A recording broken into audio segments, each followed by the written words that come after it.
Siapa kita 5 tahun akan datang, bermula tindakan kita hari ini. Melalui syarikat Public Go ni tuan-puan, sangat-sangat mudahlah untuk kita miliki aset yang bernilai sepanjang zaman. Sebab kita boleh mula dengan modal yang kecil sahaja. Menabung berdikit dalam akaun kita sendiri melalui kaedah account gap, kaedah menabung sikit demi sedikit. Cukup grand kita withdraw item emas fizikal. Ada 100 dah boleh menabung emas. Sebab tu kan bawah bimbingan saya, pelajar pun boleh menyimpan. Bagi saya melalui syarikat Public Go ni, cuma kita mahu atau tidak kumpul aset emas berdikit. Jadi yang mahu sahaja, yang nak saya bantu sahaja boleh buka akaun emas secara percuma. Yang tak nak dibantu, saya tak boleh bantulah. Saya tak boleh paksa. Sebab tabungan diri ni kita sendiri yang kena buat. Orang yang ikhlas bantu kita, tuan-puan, bukan orang lain, tetapi diri kita sendiri. Siapa kita 5 tahun akan datang, bermula tindakan kita hari ini.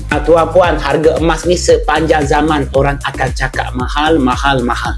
Sepanjang zaman harga emas orang akan cakap murah apabila ia jadi sejarah. Kita tengok contoh-contoh yang telah berlaku lah. Tahun 2021 1 gram hanya 240. 2015 1 gram 140.